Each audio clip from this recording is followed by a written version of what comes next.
Over the last 4.5 to 5 years of being a Turo host, I've learned a lot about how to efficiently navigate the Turo ecosystem in order to run my business as effectively and passively as possible. And so in this video, what I want to break down is I want to talk about some of the secrets and some of the hacks that I've learned. I don't know if these are like mainstream things that other people know how to do. I'm sure some of them will come off as a little bit no-brainer, but I do think that not all of these are common knowledge. And I think that if you could take even one thing from this video, it will save you a lot of time, a lot of headache, and thus a lot of money. So let's get started. Now, who this video is really intended for is that new host that's been on the Turo platform. You've been navigating the Turo website, but you definitely haven't spent enough time on the platform to learn the ins and outs and the tricks of saving yourself time. I'm sure some of the stuff that I'll talk about in this video is probably a little bit of common knowledge, but I know that while I was compiling this list, I asked myself the question, what are some things that I wish I would have known earlier? What are some things that once I learned them, I was like, wow, this makes my life easier. And that's really what I want to hone in on in this video. But of course, before we dig in, if you guys could do me a huge favor, and if you could hit the like button and hit the notification bell for the YouTube algorithm, I would greatly appreciate it. If you guys are interested in checking out my car sharing course, you can use the link secrets to get $25 off of that course. I will have a link to that down in the description below. Now, the first hack that I want to talk about is regarding reviews. Now, reviews are incredibly important on Turo, not only from the perspective of a guest who's looking to rent your car, but also from the perspective of the Turo platform themselves.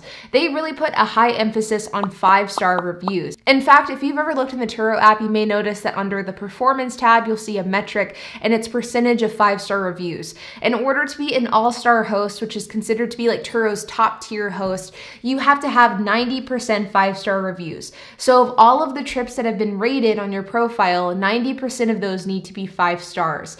But that's not where the importance of reviews begins and ends, because they also put an emphasis if your reviews get too low.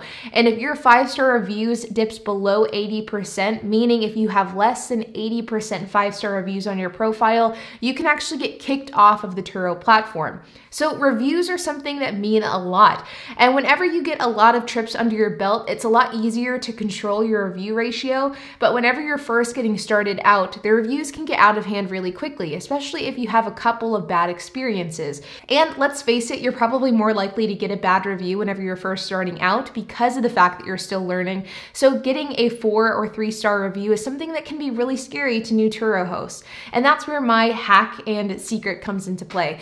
You can actually get a Turo review removed under a few different circumstances. You can get a review removed if number 1, the guest like doxes you, puts your personal information in their review. Number 2, if their review was retaliatory in nature. So let's say, for example, somebody messages you in the app and says, hey, I had a wonderful time. Your car was perfect. Thank you for letting me use your car. But then you get to the car, you notice some damage, and you file a damage claim. And then at that point, the guest gives you a 1-star review with no context. You can actually reach out to Turo and you can say, hey, this review was a 1-star review, but you can see in the messages that the guest actually told me she had a great time. I believe that this was retaliatory and I would like for this review to be removed. And more often than not, in this case, the review will be viewed by Turo and their team, and they will evaluate whether or not it can be removed. I've had reviews removed for this reason many times, and it definitely works. If you can prove that it is retaliatory, then you can get the review removed.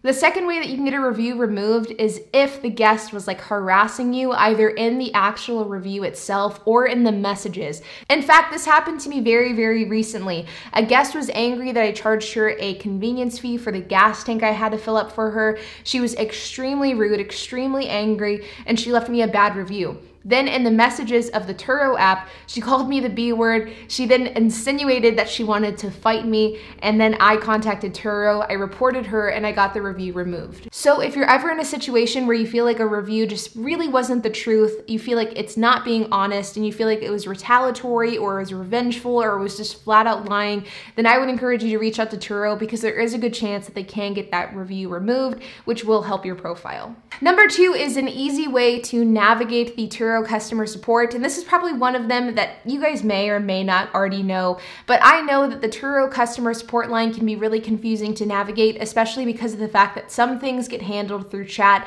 other things get handled through the phone, and so it can sometimes be difficult to determine, okay, which one should I contact? Basically, the rule of thumb that I use is if you need to deal with cancellations, then you call them directly. If you need to talk to them about your listing, your profile, or a vehicle listing, then you'll want to message them in the Turo chat. That might be a small one, but I feel like for me, 99% of all of my contact with Turo customer support involves those two things. So I always remember if it's a listing or a profile issue, go through chat. If it's a cancellation issue, go through the phone. On that same topic of customer support is the issue of a bad customer support representative. Now, this is something that really has improved over the years. Turo has obviously invested a lot of money into their customer support representatives. Hold times are extremely short, and I would say probably 90% of the time, if not higher than that, I get in contact with a really good customer support rep the first time.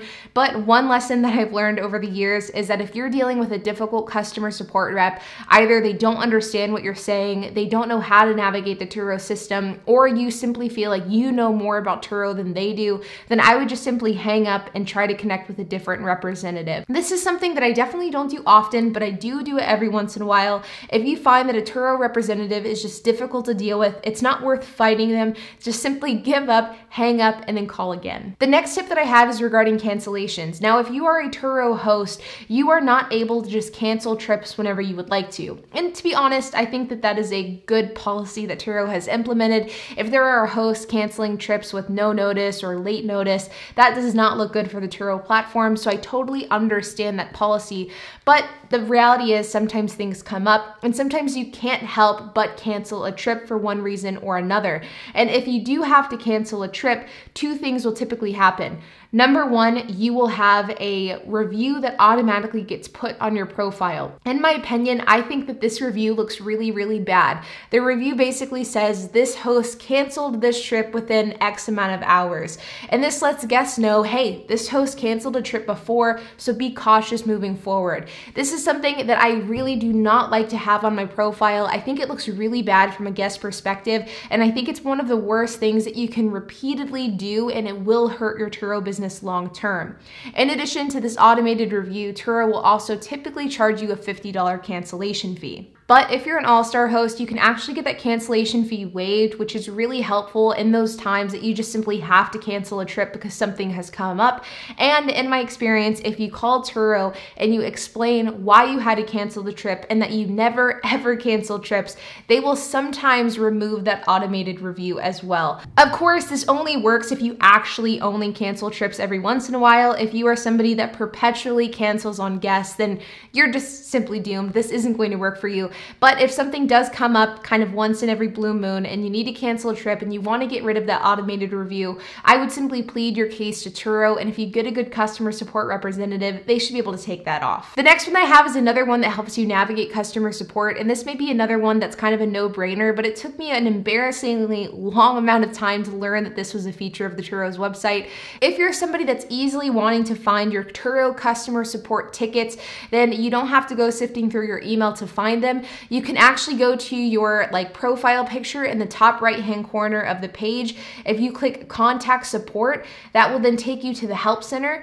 You click on Sign In, then you click on your name, you click on My Tickets, and then from there you can see a list of all of your customer support tickets that you have with Turo. You can also see which ones are still open, which means that they have not been resolved yet. This has been a really great way for me to manage my support tickets and make sure that older tickets don't fall through the cracks, especially whenever it comes to reimbursements. By using this My Tickets page on the Help Center, it has really allowed for me to manage my support tickets, to make sure nothing falls between the cracks, and to make sure I'm getting all the money that I am owed by Turo guests. And the final tip that I have for you is regarding trips that keep getting extended. Now, in the Turo app, the guest has the ability to extend trips. So for example, if a guest has a trip that ends on Friday, but they want to keep the car until Monday, then they can do that by modifying the trip and requesting an extension.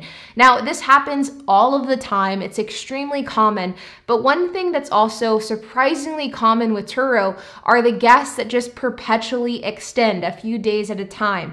This may be for a few different reasons. Maybe maybe a guest is waiting for their car to be repaired and the repair is taking longer than expected. So they rented a car for a week and then they're going to extend every couple of days until their car is fixed. Or alternatively, maybe somebody just simply doesn't have the money to rent for weeks at a time, so instead they rent for days at a time. This is something that as you rent on Turo, you will find to be more common than you would think. In fact, I currently have a guest that has had my car since the beginning of February, and she's renting my car 3 days at a time, and she just keeps extending and extending and extending. Now, whenever this happens, this can sometimes be difficult to manage because of the fact that another guest can book that car out from underneath your current guest, and at that point in time, the guest will be forced to return the car and they will no longer be able to extend.